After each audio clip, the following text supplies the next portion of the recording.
Vikings, aqui é Paulo Marçal, estamos começando mais um Vikingcast.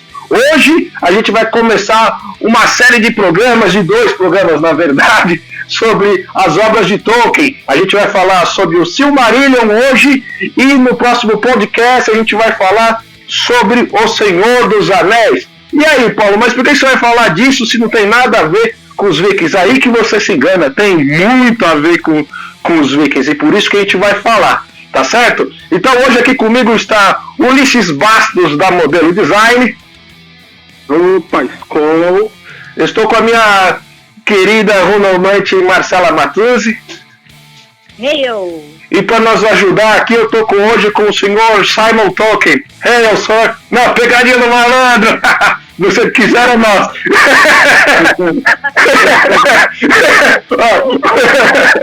Roda a vinheta.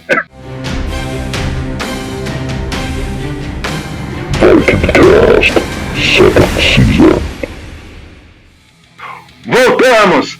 Hoje a gente vai falar sobre o Silmarillion, tá? E por que a gente vai falar do Silmarillion antes de falar do Senhor dos Anéis? Porque o Silmarillion é que conta a origem de tudo, e ele também serve de fonte de pesquisa para muita coisa que se fala no Senhor dos Anéis. Então é mais por uma questão de cronologia que a gente vai falar sobre o Silmarillion primeiro. E então eu passo a palavra para o meu grande amigo Ulisses Bastos, que já devorou esse livro dezenas de vezes. Vai lá, Ulisses. Eu leio há anos isso, né, cara? Eu gosto muito. O Silmarillion, cara, ele é um livro muito importante, porque eu diria que ele começou de pai para filho, né, mano? Não que foi feito de pai para filho, mas ele foi escrito pelo Tolkien, né? O pai, Tolkien, o J. Exatamente, o J do Tolkien, né? E ele foi editado e publicado pelo Christopher Tolkien, tá? Filho dele, tá? No ano de 1977, tá?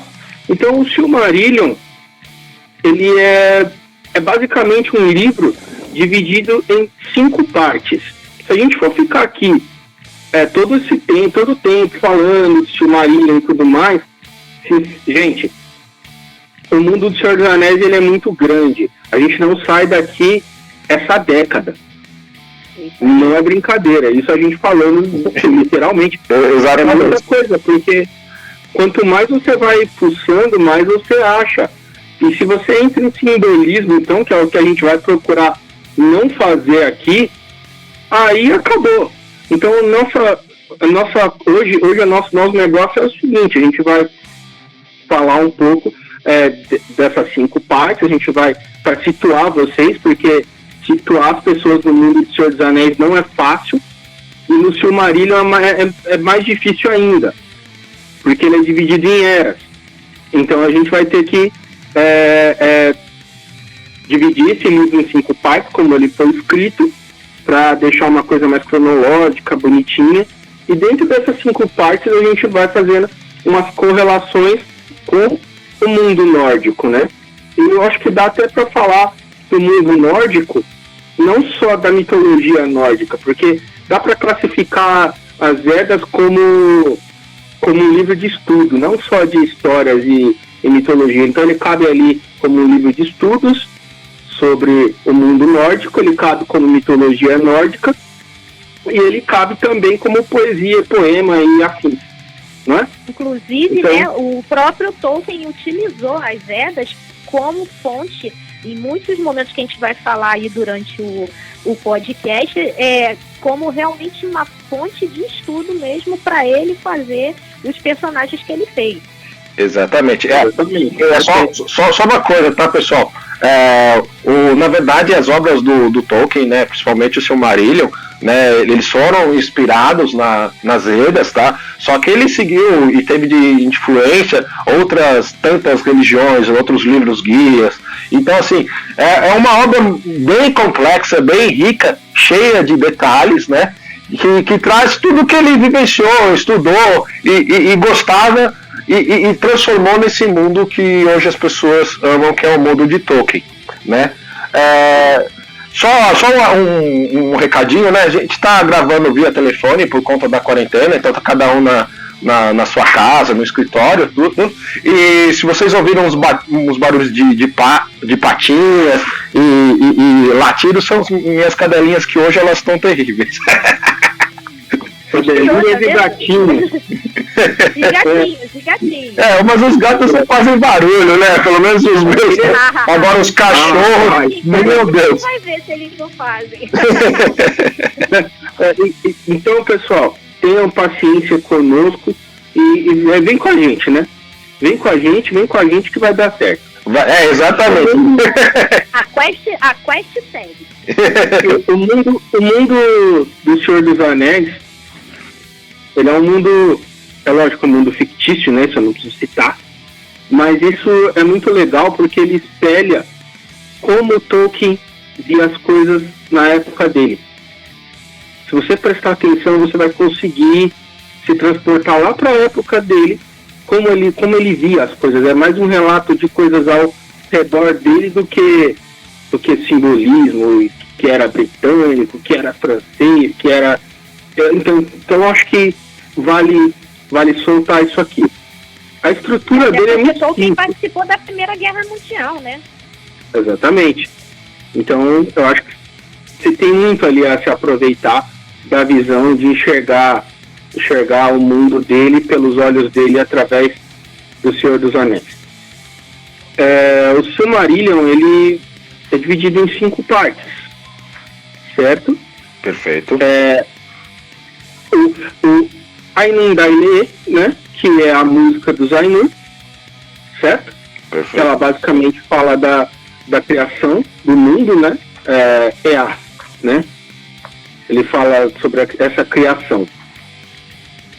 Basicamente, essa música, ela a gente pode falar de Eru, né?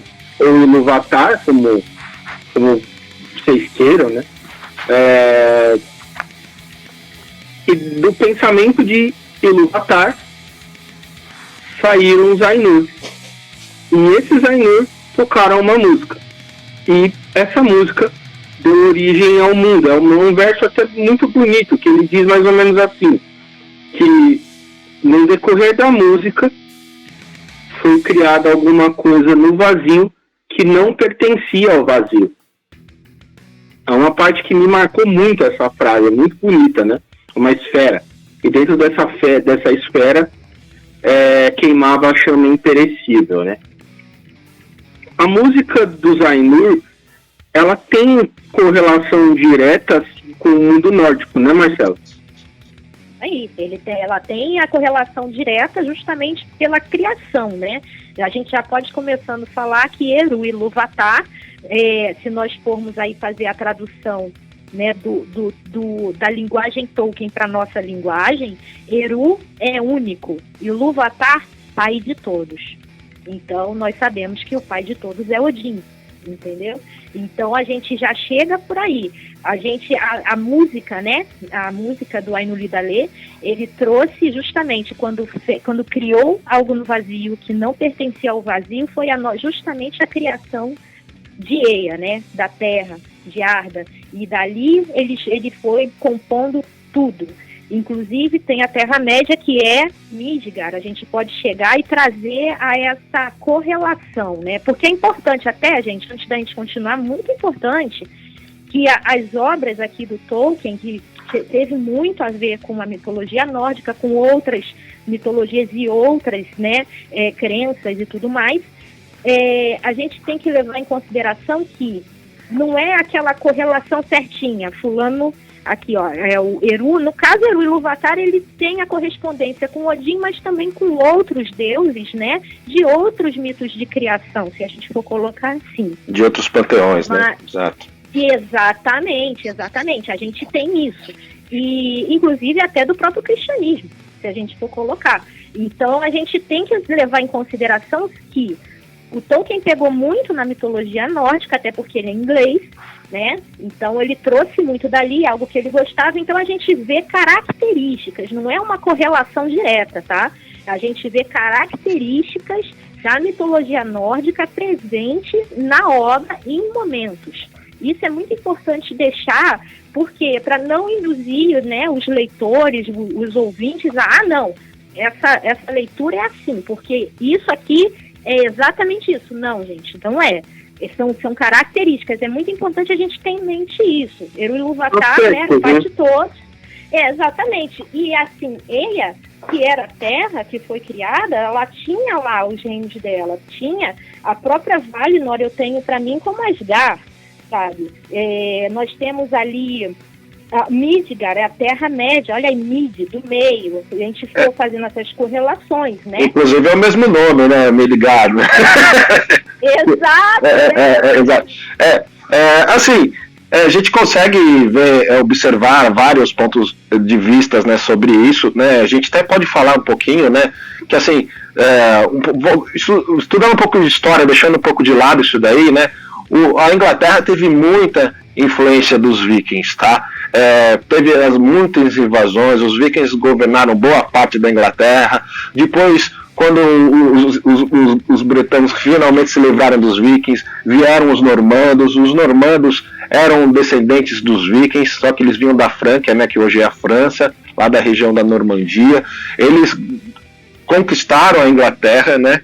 Mudaram o idioma, incorporaram palavras do francês, do nórdico antigo, no que se falava na Inglaterra, né? Então, assim, lá a influência do viking é muito grande, né? E o Tolkien, sendo inglês, né, ele deve ter estudado isso, ele deve ter aprendido isso, ele deve ter absorvido tudo isso, e também ajudou a ele ter esse gosto, em especial pela mitologia nórdica, pelas Eddas, pela história viking, porque teve muita influência na região que ele viveu, correto?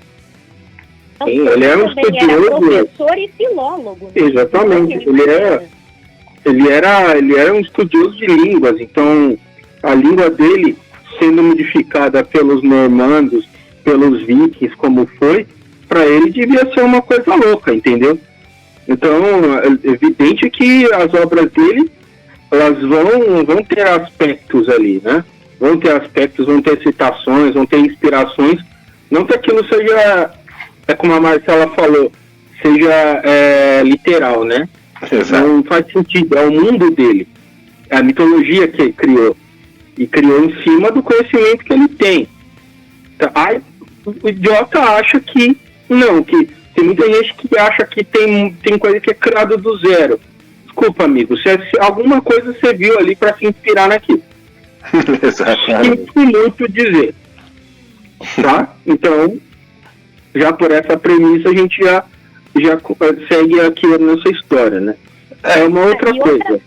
Deixa eu só fazer um adendo aí, que é uma coisa boba, mas que...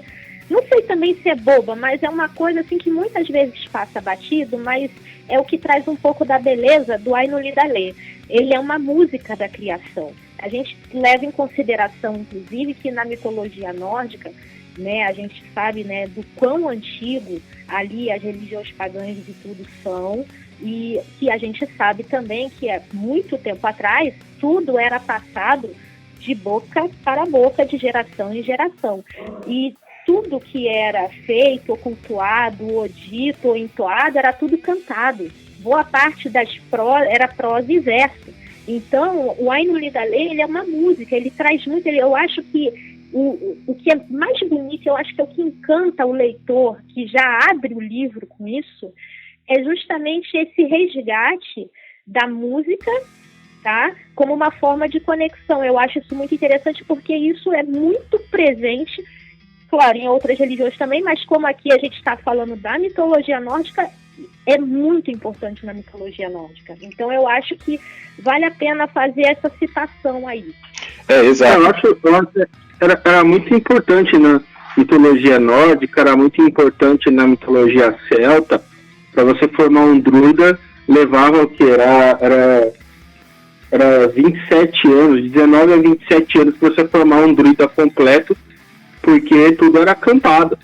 Tudo era cantado em verso e prosa. Então, e é uma forma de conexão, era a forma de conexão com os deuses, né? Exatamente, mas não só isso. Isso também servia para não deixar registro escrito que pudesse ser pego. Pudesse ser desviado. Exatamente. Então, para você formar um druida, por exemplo, esse tempo aí. E era cantado e proseado, era lindo e bem dificultoso, né? A própria mitologia nórdica, ela só passou a ser escrita depois da era viking, né? Séculos depois, né? E foi escrito, inclusive, por um cristão, né? Que era Snorri Sturluson, né? Então isso veio bem depois, né? Vamos dizer assim, né?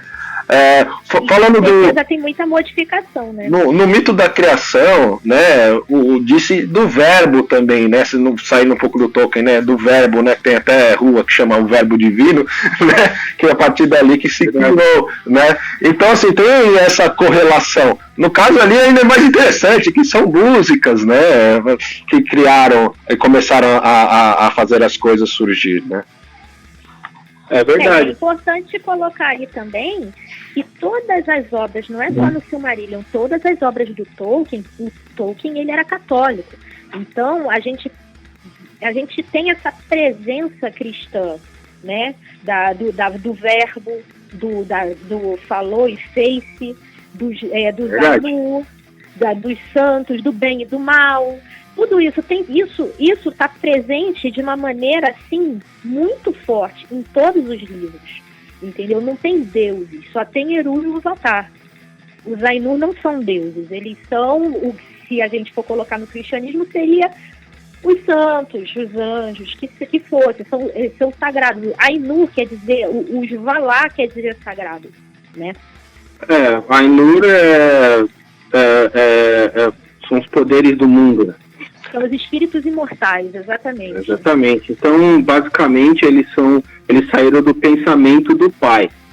Saíram do pensamento do pai, a gente consegue entender. Eu falei que não ia falar, tá vendo? Sobre simbolismo, mas não tem jeito, olha lá. Então, saíram, porque é o pai, o filho e o Espírito Santo. Como que ele era católico e era mesmo. Então, logicamente, que você ia ter alguma citação, algum simbolismo em cima disso, né? Porque eles saíram do pensamento de Eru, do pensamento de Ilúvatar.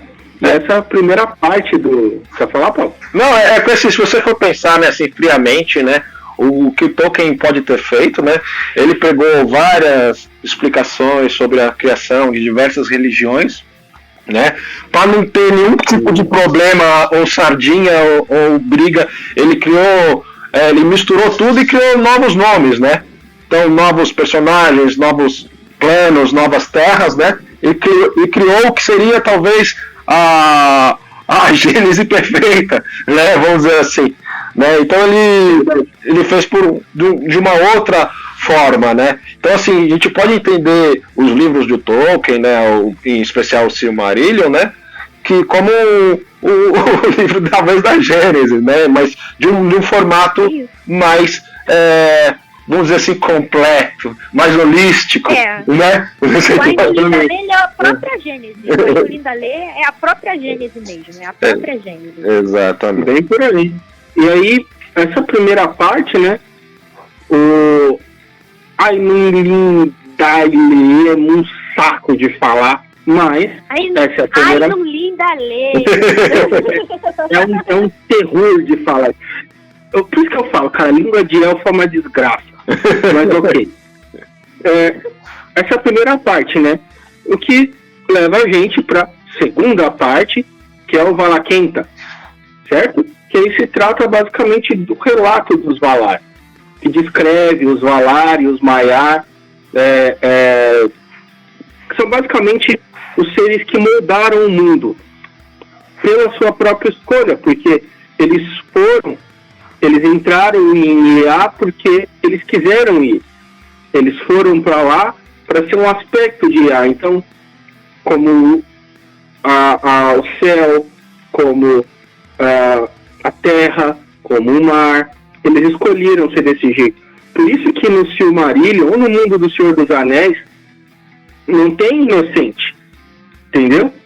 Então, se você tem a Ingória, por exemplo... Justamente por escolha. Não foram todos os Valar que quiseram ir. Exatamente. Então, você tem lá a Angólia, né, que é a progenitora da Laracna. A Laracna em si já era nojenta, era uma escrotidão aquela aranha. A mãe dela, a Angólia, era pior. E ela, então, escolheu ser daquele jeito. A insaciável. Exatamente. Como todo ser na Terra-média. Ah, mas ele... Não. Ele escolheu ser assim. Da Angólia ao Gollum. O Gollum escolheu ser daquela forma. Também. Inclusive, Ulisses, é até bom pontuar isso daí. O Paulo falou alguma coisa de livre-arbítrio aí agora. Exatamente. Isso é importante de deixar bem pontuado que enquanto eles estavam com Eru e Ilúvatar, na hora da música da criação, eles não tinham livre-arbítrio. Eles tinham que seguir a música. O único que foi dissonante da música foi Melkor, entendeu? E a Melkor, Eru, jogou realmente a sua briga, a sua ira. É uma grande briga de pai e filho. Porque Melkor queria para si a chama imperecível, que era a chama da criação. E ele procurava, quando essa chama da criação estava na grande verdade, só dentro de Eru, que era o único pai de todos, né? Então, depois que eles foram para Eia, quando eles desceram para terminar, para administrar o que foi, porque é isso, foram administrar o que tinha sido moldado junto com o pai. Quando eles desceram para administrar Eia, ali sim, aí entramos nisso que o Ulisses está falando. Ali eles tiveram livre-arbítrio, porque ali eles já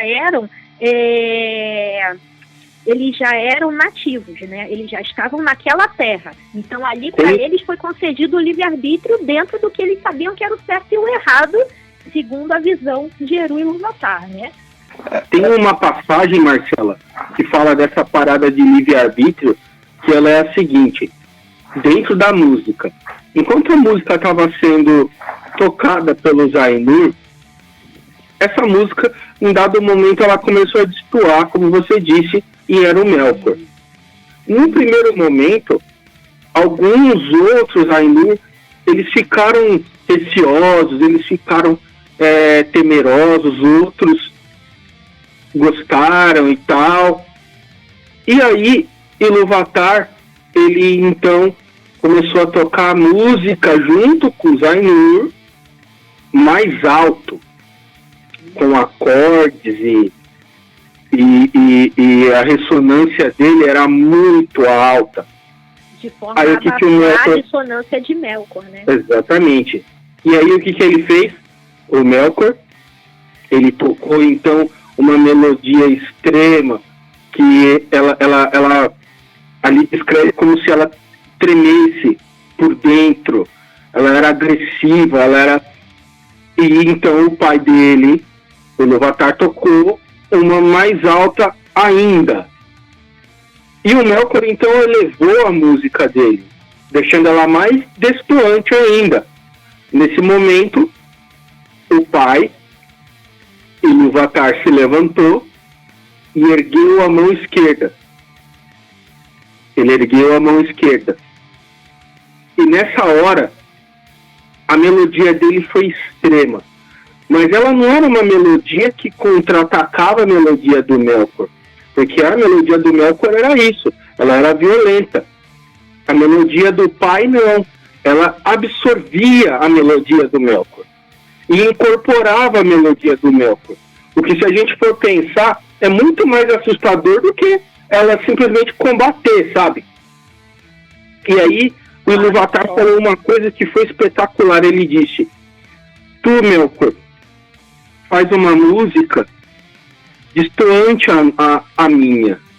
Mas o que tu não entendes é que tudo que tu fez, que tu faz, e o que tu vai fazer é senão por vontade minha. E tudo sai de mim. E para mim. Inclusive os teus desmandos. Ou seja, como a Marcela disse, não tem livre-arbítrio. Tudo sai dele. Isso que fez de Melkor vai para ele. O Morgoth, né? Exatamente. É tirano isso? De certa forma. De certa forma. Mas se você for pensar que ali tudo era um ser só, deixou de ser um ser só, quando foram então para para lá. Agora, sobre... para EA, né?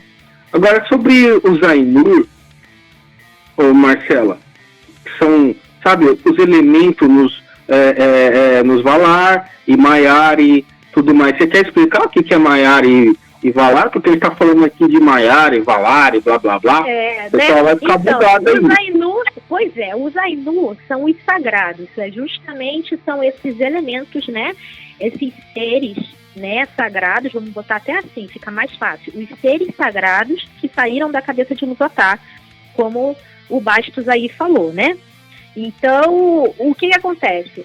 Dali, quando eles foram para Eia, eles foram divididos em 2 grupos. Ali, de uma forma, já era, junto com Ilúvatar, tinha os maiores e os levemente menores, eram funções diferentes. Mas quando eles desceram para Eia, ali ficou bem dividido, tá? Os maias, por exemplo, as criaturas são como sobrenaturais e angelicais, são os Ainur inferiores, tá? Eles foram no começo dos tempos também e antes que acordassem os elfos e os homens, que eram os filhos de Eru Ilúvatar, né? A criação toda de Eia foi porque Eru Ilúvatar queria ter os filhos dele e colocar ali, entendeu? Que eram a princípio, né, os elfos e os humanos. Depois nós entramos aí nos anões. Mas eles são os Ainur inferiores, né? Os maias são os Ainur inferiores. Na linguagem Quenya, que é a linguagem élfica lá, eles são o Maiar quer dizer excelente, admirável, e eles eram ajudantes, boa parte das vezes eles eram auxiliares, ajudantes, braços direitos dos Valar. Os Valar, eles eram os Ainur superiores, tá? Eram as figuras numa patente mais alta que os Maiar. Tá certo aí? Completa aí, Ulisses. Basicamente, os Maiar, eles eram auxiliares dos Ainur, que quando eles foram para Eia, eles passaram a ser os Valar. Eles eram esses auxiliares, né? Então, eu vou dar um exemplo para vocês. O Gandalf. O Gandalf era um Maiar. Um Maiar. O Sauron era um Maiar. Só que tem uma diferença entre o Gandalf e o Sauron. O Sauron desceu com a plenitude do poder dele. O Gandalf não. Ele não desceu com esse poder todo, porque se você for perceber, mesmo lá no Senhor dos Anéis, vamos falar do livro, né? Vamos falar do filme, que é mais fácil você compreender isso visualmente falando. Se você for olhar o Gandalf e o Sauron, porque o Senhor dos Anéis é um conflito entre o Gandalf e o Sauron. Ele não é só um relato da Terra-média. Ele é todo o tempo o conflito do Gandalf com o medo que ele tinha do Sauron, porque ele deixa claro no livro isso, e nos filmes, que ele tem muito medo do Sauron. E o Sauron, então, com a plenidade do seu poder, num primeiro momento, até o Silmarillion, ele fazia as coisas pro mestre dele, o Morgoth. A gente vai explicar essa mudança no momento pertinente, que fala Melkor e Morgoth, a gente vai explicar isso logo menos. Então, o Melkor, vamos colocar, eu posso falar já, né, Marcelo, que ele é mestre do bunda mole do Sauron, né? Não posso? Pode. Posso falar. Então, você não perde uma, né? Eu tenho que alfinetar. Que isso, Marcelo? Deus, gente! E aí, então, ele era basicamente fã, né, do Melkor, do Sauron, né? Isso não sou eu que estou falando, tá?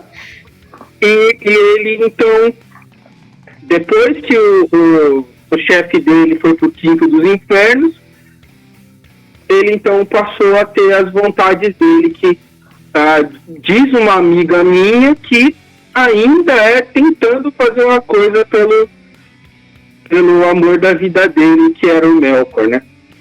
Agora, eu vou só botar aí um adendo, tá? Só um adendo que, ó, Sauron, ainda quando era Mairon, quando ele ainda era um Maia, durante o Ainulidalê, ele não cantava na dissonância do Melkor. Ele era contra. Ele estava junto com o Eru e toda a harmonia. Isso foi o mais interessante. Ele modificou o pensamento dele depois que ele já estava em Eia, depois que ele já era um ferreiro de Aulë e depois que Melkor foi oferecendo a ele, corrompeu ele, foi oferecendo a ele mais possibilidades do que o que ele era restrito dentro de Elmarém. Isso é muito importante de falar. A questão da corrupção. Só um minutinho, Paulo. Eu preciso ali pegar um lenço, porque eu tô assim, quase chorando. Eu tô morrendo de dó do Sauron, tadinho. Ele foi corrompido, cara. Olha, o que te salva é a quarentena. Eu tô aqui, cara. Salva é a quarentena. Marcela, é que eu tô emocionado. É sério. Isso não tá no livro. Eu sei. Livro, hein?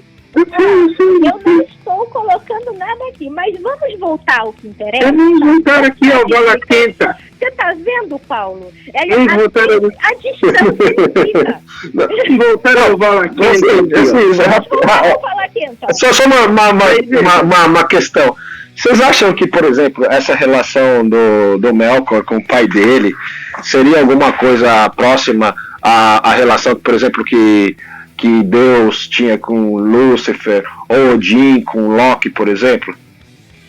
Eu acho total. Eu acho, e principalmente Deus com Lúcifer, eu acho que é muito mais caracterizado nesse sentido. Porém, Melkor, né, o Morgoth, mas ele ainda é Melkor, antes dele ganhar o nomezinho, né, o apelido carinhoso, ele ainda como Melkor, ele tem muito, e a gente pode ir falando, né, até disso.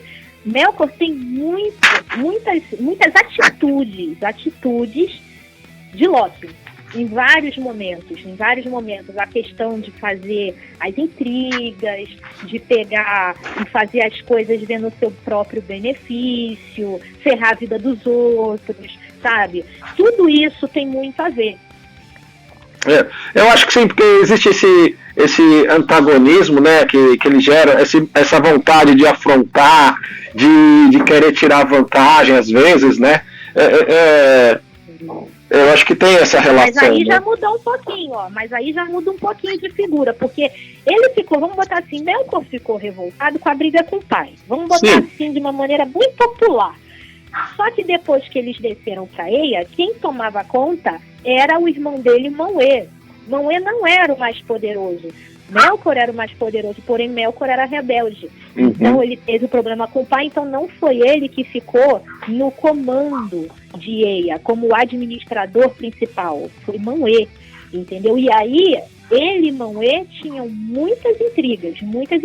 E eu vejo muito Loki nas atitudes de Melkor também, porque a inveja, a vontade de fazer mal e depois virar, não era nada, era uma brincadeira, entendeu? Não é bem isso, aquela coisa, sabe? Tem muito, principalmente as coisas que os irmãos faziam. E isso me remonta, assim, muito às histórias de Asgard, justamente das coisas, dos problemas que Loki causava para eles ali, e depois como ele tentava compensar, entendeu? Perfeito. Verdade. E trazendo pro mundo mais contemporâneo, é basicamente como uma história de pai e filho, né? A gente trazendo pro mundo contemporâneo. É isso mesmo.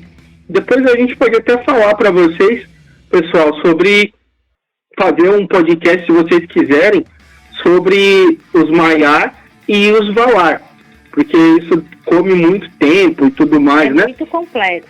Exatamente, a gente pode fazer uma coisa assim para vocês, né? Eu acho que é válido. Deixa nos comentários, né, Paulo? Pode deixar, né? Exato, inclusive não só sobre os Maiar e Valar, né? Se vocês estiverem ouvindo e não gostarem de alguma coisa que a gente falou, ou gostaram, ou queria sugerir algum tópico, ou tem uma discordância em alguns aspectos, escreve pra gente. Depois a gente tenta compilar isso num novo podcast ou num post no blog lá.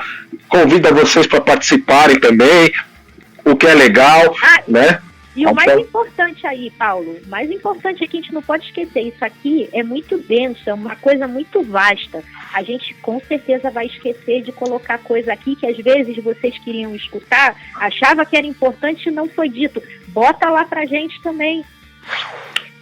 Exatamente. Só para deixar que eu falei dos Maiar, né? Só para deixar claro, sim, o Gandalf e os outros magos, eles são sim Maiar, tá? Só para deixar claro que eu citei isso aqui, mas eles têm uma denominação, né?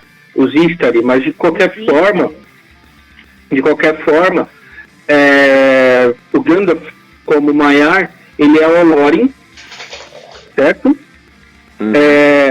Elendil é o Radagast, Curunir é o Saruman e o Myron é o Sauron, como a Marcela falou, né?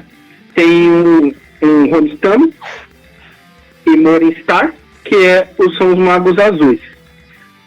Aqui em Arda, né, quase, em Arda, conhecido, tem o Gandalf, Mithrandir, Lórien, Turkur, Mancos, e aí diversos nomes, tá? Tem o Saruman Curunir, Saruman branco, Radagast o castanho, certo?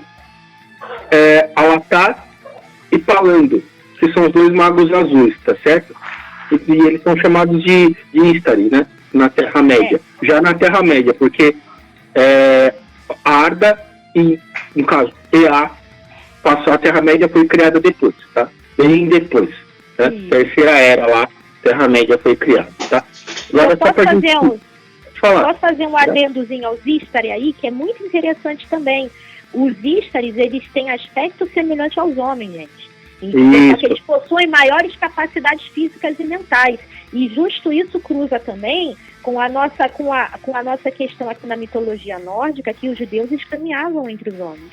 Então é bem interessante de colocar, é mais uma característica que ele pegou essa influência para trazer, entendeu? De seres, de sagrados, divinos, andando entre nós aqui, na Terra-média. Inclusive a caracterização, né, dos magos, né, é puxada para Odin, né? Inclusive, eu acho que, se não me engano, Gandalf foi inspirado no Odin, né? O tipo de se vestir no formato andarilho do Odin, né? Não no formato guerreiro. O Escadufax, que é aquele cavalo branco lindo, o rei dos Mearas, você pode colocar aí, ó, o Sleipnir, gente, por favor, né? Sem dúvida. O Escadufax era mais rápido que qualquer coisa na Terra-média. Exato. Inclusive, acho que ele só não era mais rápido que o Torondor, mas talvez fosse. Talvez, não sei dizer isso. Torondor é o rei das águias, tá? Então, depois do Valakenta, que é basicamente o relato dos Maiar e tudo mais, a gente entra na terceira parte do Silmarillion, que é o Quenta Silmarillion, certo? É onde acontece a maior parte do Silmarillion. Seria até injusto falar a história mais interessante, né? A parte mais interessante, porque ela é mais extensa que as outras. Bem mais. O Quenta Silmarillion, acho que se juntar todas as outras partes, não dá o Quenta Silmarillion. Mas ela é uma parte muito interessante de se ler, porque ela relata histórias da Primeira Era e da Segunda Era, e antes da Primeira Era, né? Então ela relata todas essas histórias aí, tá? Tudo isso é dividido em 24 partes. Eu vou citar essas partes rapidamente aqui, e aí dentro dessas partes, eu vou acionar a Marcela, e ela já vai destrinchar para vocês sobre vai fazer essa correlação junto com o Paulo, certo? Então aqui a gente tem o início dos tempos, certo? Tem de Aule e Yavanna. Quer falar de Aule e Yavanna ou deixa para quando for fazer o outro? Olha, eu acho que a gente precisa falar, na grande verdade, de Aule e Yavanna, até porque a gente tem que falar do mito da criação dos anões. Ok. Manda eu acho importante, né? Então, gente, ó, lembra que a gente estava falando da questão de Eru Ilúvatar, que ele é que tinha a chama imperecível? Então, Qualquer outra coisa. Chama imperecível, Marcela, só um instantinho, tá? Chama imperecível, pessoal, é aquilo que move a vida. É aquilo que dá a existência. É o fogo da certo? vida, exatamente. Exatamente. Vai lá, Marcela, manda pau. Então, o que acontece? Qualquer outra coisa que fosse feita tinha que ser depois que os filhos de Eru e Ilúvatar, que eram os elfos e os homens, acordassem. Porém, Aulë, ele era o ferreiro, ele, poxa, fantástico, né? Criação e tudo. Ele fez os anões. Ele criou os anões, né? E o interessante é que a criação dos anões, ela é muito... Essa eu acho que é uma das correlações, das maiores correlações que a gente tem com a mitologia nórdica, tá? Oi? E não só com a mitologia nórdica, mas novamente se repetindo a história do pai. Novamente se repetindo o conflito com o pai. Sim, ali. Sim. Então, vamos até falar do conflito primeiro para depois puxar o resto. Inclusive, depois a gente desculpa, Marcelo, depois a gente pode até falar, né, sobre os nomes dos anões, né, que são todos tirados das Edas, todos eles, né, e nas Edas ainda tem outros mais, você pode adicionar lá. Exato, é uma coisa, aqui é que a coisa fica boa, né? Então, justamente, lembra que a gente estava falando que enquanto eles estavam junto com Eru e Ilúvatar, não havia livre-arbítrio, mas quando desceu para Eia havia? Então, quando desceu a Eia, Aulë foi lá e fez. Eru e Ilúvatar soube e foi lá tirar satisfação, entendeu? E, inclusive, ele deu uma bronca danada em Aulë. E Aulë até pensou em destruir esses anões, tá? Só que aí o que ele fez? Na grande verdade, Eru adotou os anões como se fossem filhos e filhos adotivos dele. Chegou, não, tudo bem. Só que eles podem viver, mas eles só vão acordar depois que os elfos acordarem, que os meus filhos acordarem. Então eles os primogênitos, né? Isso, os primogênitos dos anões. Eram quantos? Eram 7 anões? Quantos eram 7 anões? Conhece alguma coisa de 7 anões, Paulo? Você lembra uma história que foi escrita? Bom, tudo bem, vamos. Então eles ficaram lá adormecidos, Aulë levou a bronca, Melkor ficou mais irado ainda quando soube disso, porque na hora de Melkor pedir não teve, mas na hora de Aulë tá tudo ok, né? Então tudo isso foi inflamando muito mais. É importante falar isso porque muita coisa que aconteceu, entendeu? E foi puxado com características mitológicas junto, teve tudo muito a ver com essa rodada de acontecimentos, tá? E o que é o interessante dessa criação dos elfos? O Tolkien, ele se inspirou nas Edas em prosa, tá? Então, no catálogo de nomes de anões que tem lá, entendeu? Nós temos Durin, tá? Nós temos Glóin, nós temos todos esses aí, os mesmos anões. Para quem já assistiu o Hobbit, né, sabe que eles os nomes dos anões e todos eles, na sua totalidade, estão lá nas Edas. Todos eles. Temos a questão das runas, né? As runas, né, que é o Sif, que é a escrita dos anões. Ela tem total, né? O Sif é muito próximo, ele é muito similar, a escrita é muito similar das runas nórdicas, né, do nosso Plutarque. Então, o Sif está lá, são as runas que são usadas, é mais uma coisa que veio, que puxou, né? Eles são as criaturas que eles vivem nas montanhas. O Gimli, no Senhor dos Anéis, faz algumas menções sobre viver embaixo da terra. Na mitologia nórdica, não é, Paulo? Tem essa questão que os anões viviam embaixo da terra porque o sol podia transformá-los em pedra, não era isso? Exatamente. E a gente, aproveitando o espaço das runas que a Marcela falou, a gente já gravou podcast sobre runas, que foi muito legal, inclusive, com a participação da Marcela, foi o primeiro que ela participou com a gente, e agora a gente vai gravar na segunda temporada do Vikingcast, a gente vai gravar outro Vikingcast sobre runas, mas sobre um olhar do Azatro, né, e do neopaganismo. Então a gente vai ter a participação do Rafael, né, que era o presidente da Irmandade Azatro e Vanatro do Brasil, né? Brasil. Exato. E também o Gabriel, que é o vamos dizer assim, que é o instruído nas runas das irmandades que participam dessa associação, né? Vai ser bem legal, eu espero que vocês gostem. Desculpa ter cortado aqui no meio, mas é só para vocês saberem o que vem por aí, e vai ser bem bacana. Tem uma coisa que eu gostaria de falar, que é uma coisa, acho que é bastante relevante, que é a seguinte: Aulê, quando ele desceu para EA, ele desceu para criar tudo que era matéria. Então, pedra, metal, minério, tudo que era matéria, ele nasceu para moldar aquilo, para criar. Criar é o cerne dele. Ele foi feito para isso. Sim. Ele escolheu o ser. Tem essa característica, inclusive, assim Exatamente. como na mitologia nórdica, são hábeis artífices, né? Exatamente. E aí, então, como ele nasceu para criar, o anseio dele por criação era muito grande. Então ele não criou a vida porque ele nossa, que moleque filho da puta esse aqui. Não foi por isso.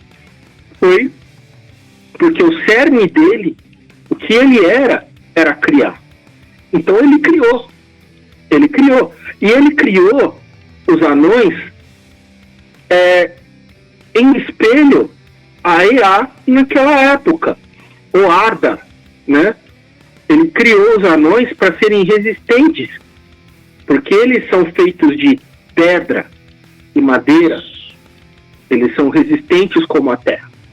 Eles têm que ser resistentes como a terra, porque a terra naquela época não era como a Terra-média, né? Ela, na época da criação, ela era hostil, ela era uma vida dura, era uma vida bruta.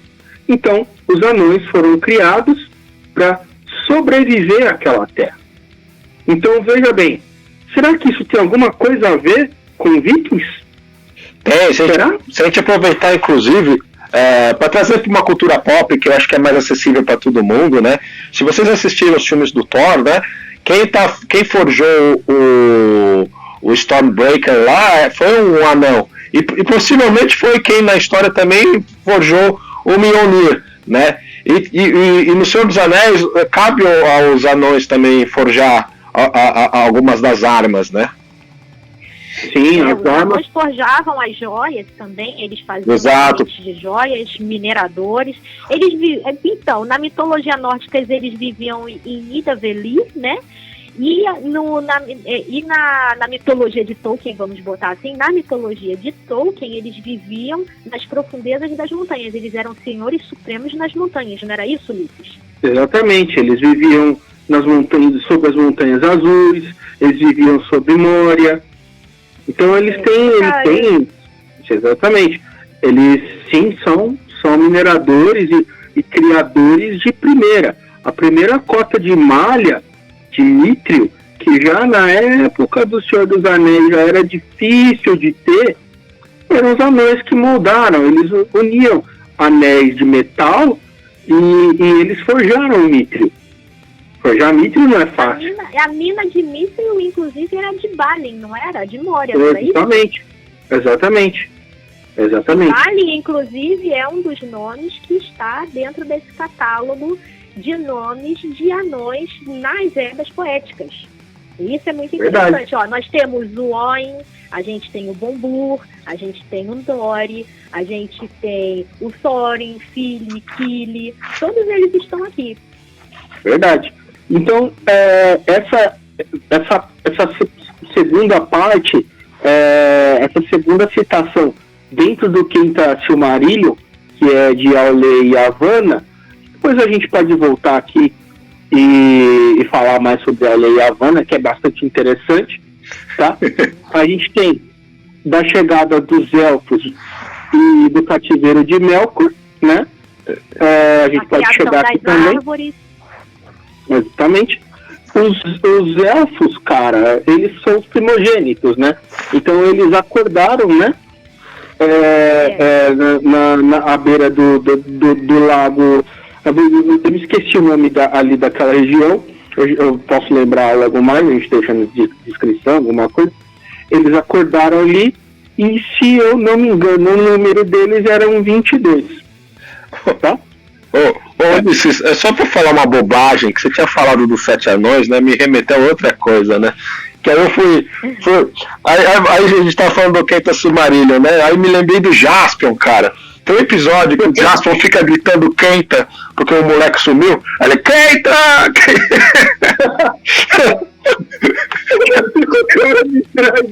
O meu cérebro foi lá na casa do chato. Olha, Paulo, pessoal, eu quero deixar claro, vocês aí que gostam de Silmarillion, tem comunidade dessas coisas, atormentem o Paulo, tá bom? Não tem nada a ver com isso. Só isso. Meu Deus do céu. Tá aí nessa hora, meu pai. Muta aí, mano. Ai, meu Deus. Bom, a coisa da chegada dos elfos e do cativeiro de Melkor.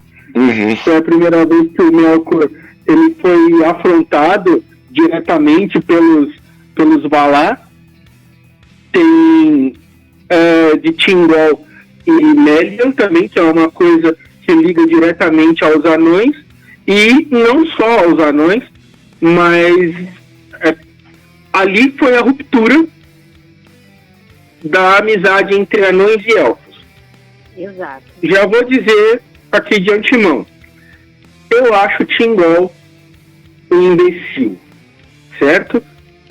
Polêmicas. Nossa, mas é muito polêmico esse garoto. Vai lá. Eu acho Thingol um imbecil, mas ok. A Melian é chamada de Melian a Maia, porque ela é literalmente uma Maia que tomava conta ali daquela região de Doriath, certo? Ela tinha o cinturão dela ali, que era uma magia muito absurda, que não deixava entrar as pessoas que ela não quisesse que entrassem, tá?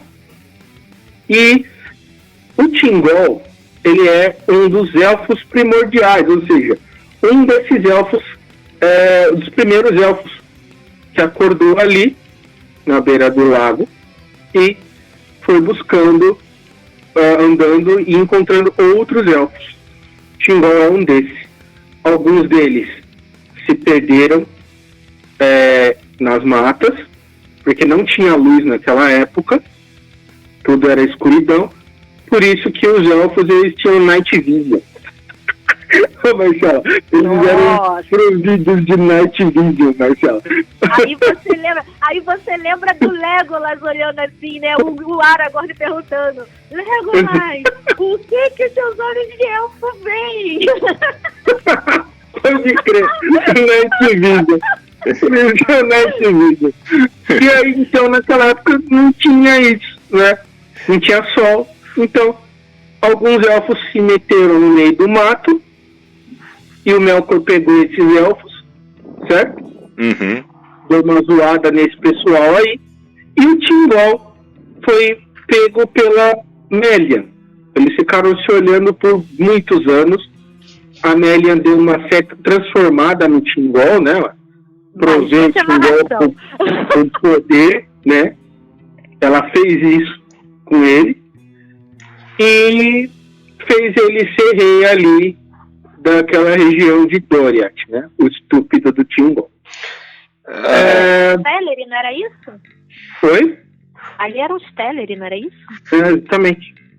A gente falou, né, das Edas, né, e os nomes dos anões, né, mas a gente também pode ver que, acho que no Senhor dos Anéis, acho que a maior parte das raças também tem nas Edas, né? Sim, a maioria delas. Inclusive os elfos, na gente lá na mitologia nórdica nós temos os elfos negros também, e na mitologia de Tolkien também tem os elfos de luz, que são os Eldar, né? E tem os elfos negros também, inclusive tem uma participação importante de mais de um exemplar de elfo negro no Silmarillion, entendeu? Que é assim uma coisa determinante num certo ponto aqui da história. Exato, porque tem os homens, tem os anões, tem os elfos, tem dragão, tem de tudo, né? Tinha outras deidades mais. Exato. A Havana, ela tinha os outros seres das florestas que não tem muita assim, importância relevante, mas e a Havana, né, que era a esposa de Aulê, ela também era de criação, né? Era um casamento muito bom, eles dois. Eram dois Valar, né? Como a gente estava falando de Aulê, e a Havana era a esposa dele. Ela cuidava dessa parte verde, dessa parte da vida, né, dos elementos naturais. E assim, tinham fadas, tinham outros elementos ali que também estão presentes na mitologia nórdica, porém não é dito de forma tão relevante, porque ela não eles não fazem, eles não mudam o curso da história, melhor dizendo, não mudam o curso da história dentro do Silmarillion e daí para frente, mas eles estão lá e era também, em alguns momentos, foi dito que eles estavam. Então, fadas, elfos, isso tudo, essas criaturas mágicas, essas deidades, elas estão na mitologia nórdica, estão em outras mitologias também, mas como estamos aqui no nosso Viking Cast, eles estão na mitologia nórdica e também estão presentes no Silmarillion. E a Havana chamavam ela de o firmamento, né? Então... Exato, você já não, e a Havana era das florestas. Vana, que era do firmamento. Que era pode crer, era o firmamento. A Vana era... Inclusive, a Nélia, que a gente estava falando, a Nélia era maia da Vana. Exatamente, é verdade. É mesmo. Inclusive, né, talvez uma das obras mais populares do Tolkien, né, tem relação com os Anel dos Valsungos, os Anel dos Nibelungos, né, que é o Senhor dos Anéis, né, e o Dragão. Então, assim, mas isso a gente vai deixar para um outro podcast, né, porque senão a gente vai mais 2 horas falando. Eu vou adiantar isso aqui. Vamos adiantar, porque se a gente vai ficar aqui... aí tem aqui a parte 5 dentro do Quinta Silmarillion, então, de Aldamar e dos príncipes Eudalier, certo? Que é basicamente Aldamar é a cidade dos elfos, né? Lá no oeste, né? A cidade deles ali. De Fëanor e da libertação de Melkor, que é uma parte bem angustiante do livro, eu diria, porque você está vendo que o Melkor ele está tentando influenciar os elfos a saírem de Aldamar e rumar para Terra-média, ou para Ada, né? Vamos chamar assim, tá? O Fëanor... Porque Melkor lá ele é o local dele, onde ele anda livremente, né? Ele pode fazer o que ele quer. Ele estava louco para fazer as cagadas dele. Exatamente. O Fëanor, ele é um ser muito importante, eu acho que é importante ressaltar aqui, ele é um ser muito importante dentro das histórias do Silmarillion e dentro das histórias do Senhor dos Anéis em si, porque ele é um elfo, tá? Ele é filho de um elfo primordial, né? Qual é o nome dele? Vou lembrar o nome dele. Oi? Era de Fino, não era? Fino, exatamente. Fino, exatamente. Era Fenwë. Isso, exatamente. É Fenwë, né? Porque o nome do Fëanor também é Finwë, é Curufino, né? O nome do Fëanor, na realidade. Que Fëanor, no alfabeto, não é Sindarin, mas acho que é o Alto Elfo. É no Quenya ainda. Exatamente, é no Alto Elfo. Ele quer dizer elfo de fogo, tá? Não é elfo de fogo bêbado, não, tá? Vocês estão vaca. Inclusive, inclusive, Fëanor, ele era tão forte e o simbolismo desse nome dele é tão importante porque ele era uma figura muito forte, Fëanor era uma figura assim indomável, tanto que a própria mãe dele, ela foi a primeira elfa a ir, né, no caso, a escolha, porque os elfos, eles não morriam, né, eles morriam em batalha, ou se eles escolhiam deixar de viver. Ela escolheu deixar de viver depois que ela deu à luz a Fëanor, porque ela não tinha força. Fëanor, ela deu todas as forças dela para Fëanor, né, ou ela fala que deu, mas na grande verdade, se a gente conforme vai estudando um pouquinho mais ao longo do livro, a gente vê que Fëanor, na grande verdade, que absorveu toda a força da mãe, né. É verdade. E o Fëanor, basicamente, ele era, talvez, acho que o elfo mais forte que já pisou em Arda.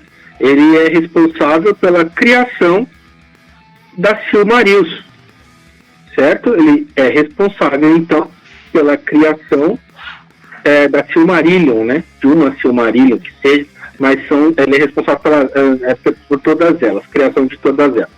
Para vocês entenderem, ele não é só responsável pela criação de Silmarils, mas ele também é responsável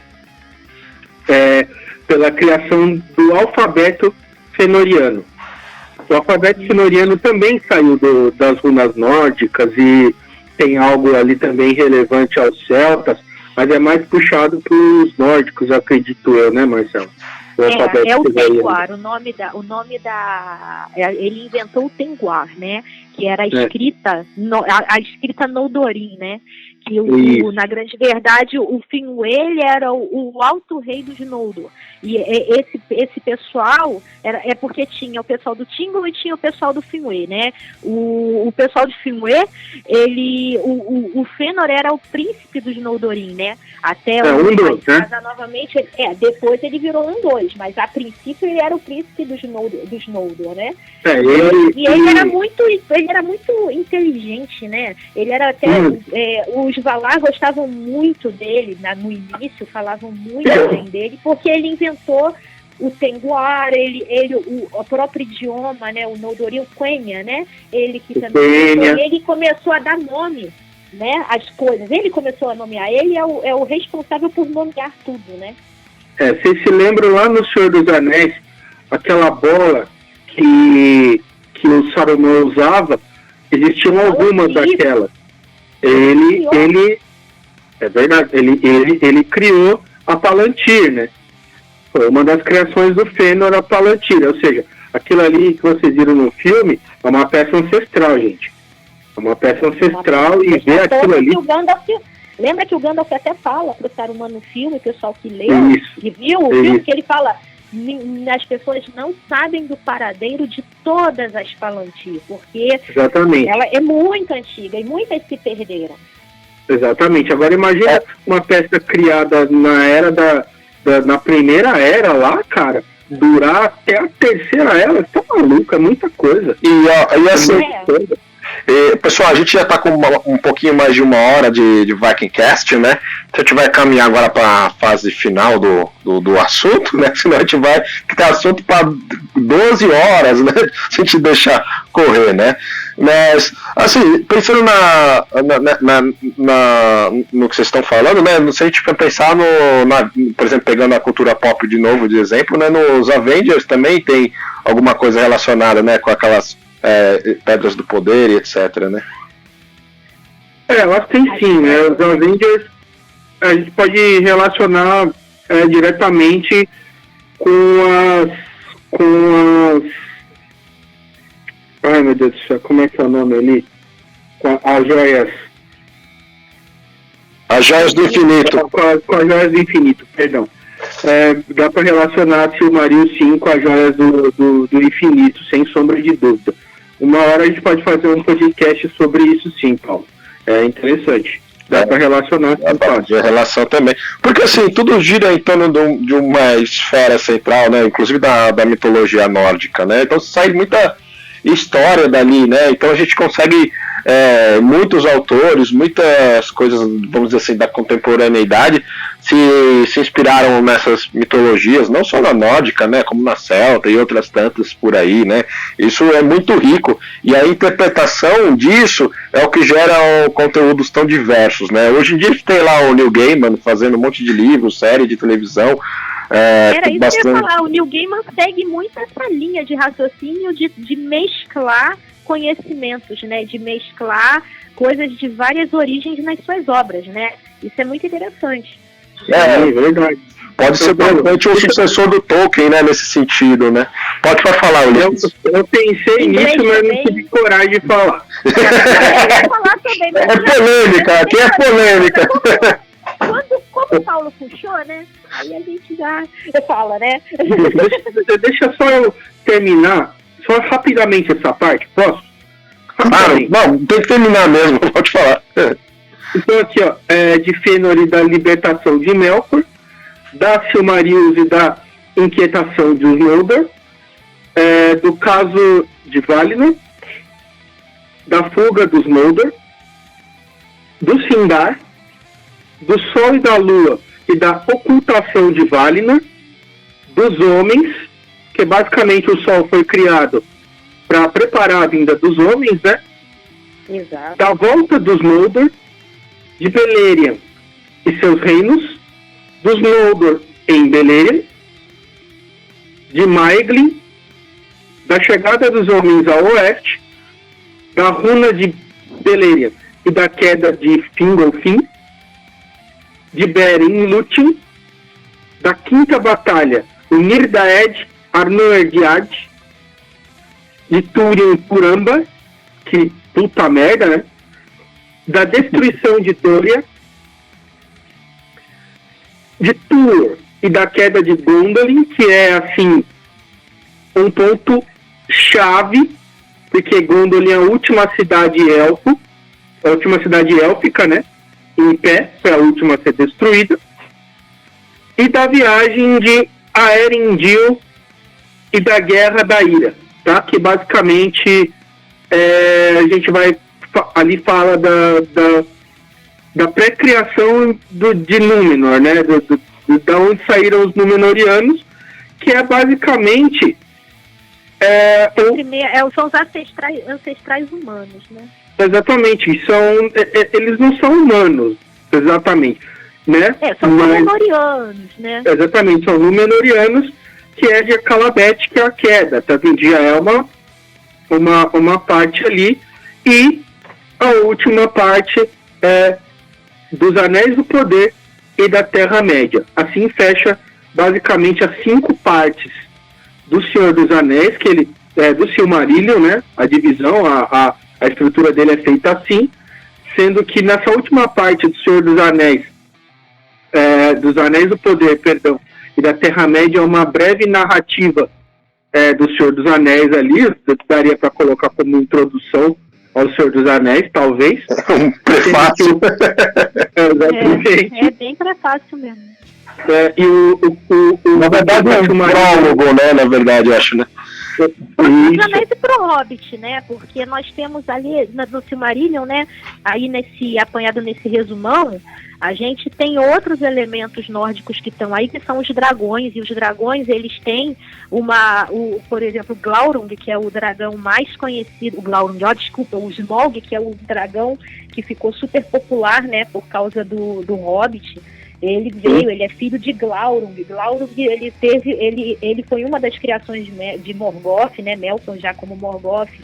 Ele que trouxe, né, ele estava lá presente nas guerras contra os elfos, toda essa guerra de Morgoth, da raiva dele, da inveja dele, né, de querer destruir tudo que foi construído, que não foi pela mão dele, né? Então os dragões estão lá também, assim como os dragões estão lá na mitologia nórdica, e assim, é muito similar a essas questões, né? Nessa parte aí nós temos as árvores também, que antes de ter o sol tinham as árvores, que eram as árvores dos Valar, né, ali, e que foi derrubada por seres nefastos como a Ungoliant junto com o Morgoth, né?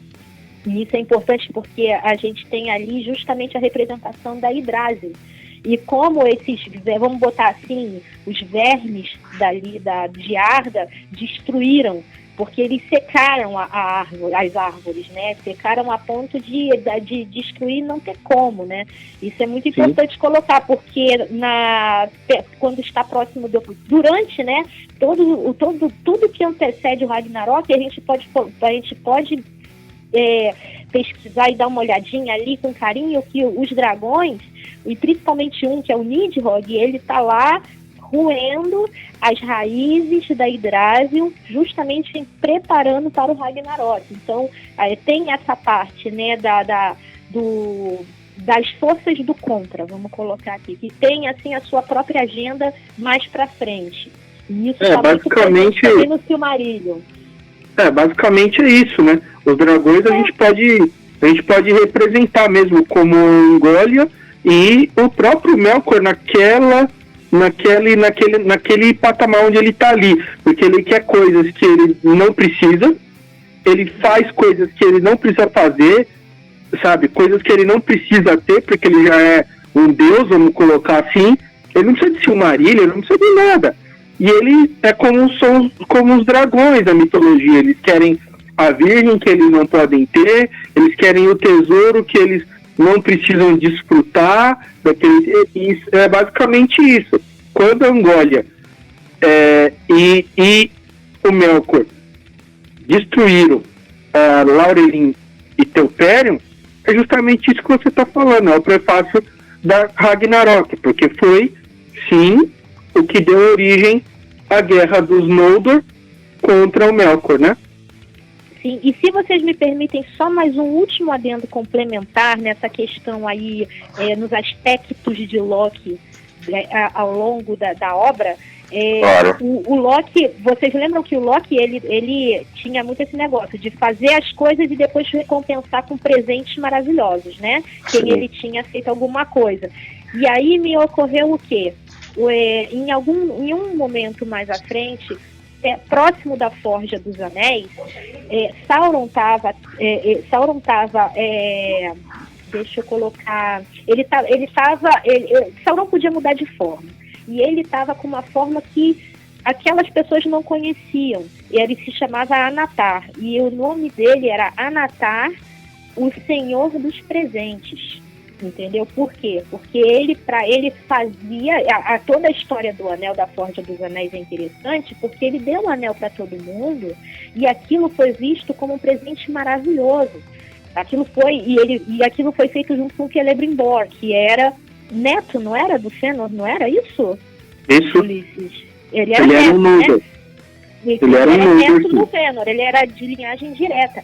Então, o que acontece? Ele ajudou Celebrimbor, ele incentivou, ele foi lá e falou, manipulou. Isso lembra muito Loki. E ele pegou esses presentes e ele distribuiu, entendeu? Em todos, para as raças todas. E o que é mais interessante assim como Loki, ele enganou todo mundo. Ele chegou e fez um anel master para controlar. Então, essas pequenas nuances que a gente, por isso que eu falei lá no início, que é muito errado a gente fazer uma correlação preto no branco, porque não existe. São nuances, são características, são atitudes, são aspectos, né? E o Tolkien usou muito isso. E aí é muito engraçado, porque se a gente colocar Melkor e Sauron, porque eles dois, né, Morgoth e Sauron, eles se completam. Na grande verdade, na história, conforme você vai lendo, eles se completam.